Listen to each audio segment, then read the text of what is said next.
Assalamualaikum warahmatullahi wabarakatuh.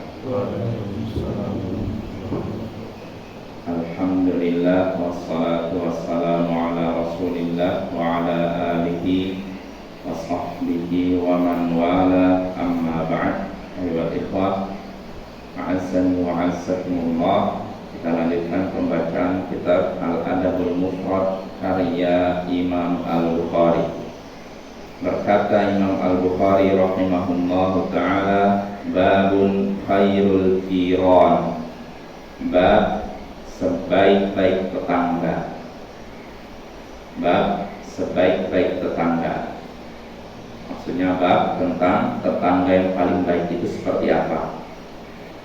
Berkata Imam Al-Bukhari rahimahullahu ta'ala, haddatsana Abdullah bin Yazid qal haddatsana Haywa qal akhbarana Shurahbil ibn Syarif annahu sami'a Aba Abdurrahman Al-Hubulli yuhaddits an Abdillah ibn Amr ibn Al-As an Rasulillah sallallahu alaihi wasallam annahu qala khairul ashabi 'inda Allah ta'ala khairuhum li sahibi wa khairul jirani 'inda Allah ta'ala khairuhum li jari.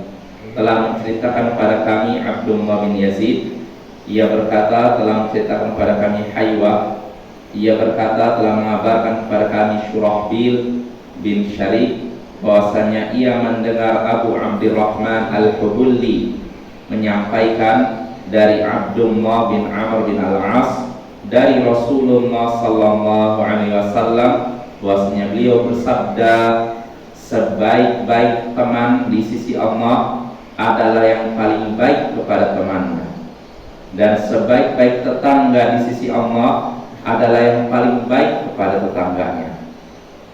Nah, ini hadisnya Bapak. Jadi kata Rasulullah SAW, sebaik-baik teman di sisi Allah adalah yang paling baik kepada temannya, dan sebaik-baik tetangga di sisi Allah adalah yang paling baik kepada tetangganya.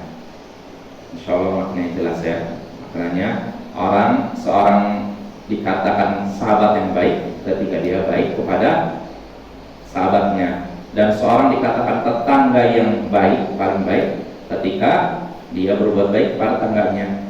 Artinya kebalikannya, seburuk-buruk teman adalah yang buruk kepada temannya, berbuat buruk kepada temannya, dan seburuk-buruk tetangga adalah yang berbuat buruk kepada tetangganya. Nah, itu hadis ini menunjukkan atau ada beberapa faedah yang bisa kita petik dari hadis ini. Di antaranya anjuran untuk memperhatikan hak teman dan berbuat baik kepadanya. Anjuran untuk memperhatikan hak teman dan berbuat baik kepadanya. Makanya di sini Nabi menyebutkan sebaik-baik teman di sisi Allah adalah yang paling baik kepada temannya. Ini merupakan anjuran atau perintah bagi kita untuk memperhatikan hak teman dan berbuat baik kepadanya. Lalu faedah berikutnya, anjuran atau perintah untuk memperhatikan hak tetangga dan berbuat baik kepadanya. Makanya dalam hadis tadi disebutkan sebaik-baik tetangga di sisi Allah adalah yang paling baik kepada tetangganya.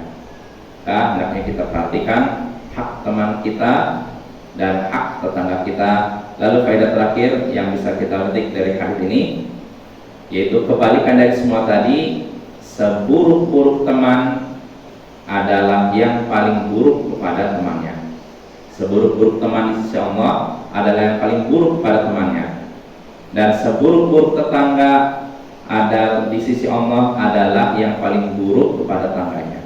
Artinya dia berbuat jahat kepada tetangganya, kepada temannya, baik dengan perkataannya maupun perbuatannya. Wassallallahu ala nabiyyina Muhammadin wa ala alihi wa sahbihi ajma'in. Wa akhiru da'wana alhamdulillahi rabbil alamin. Assalamualaikum warahmatullahi wabarakatuh.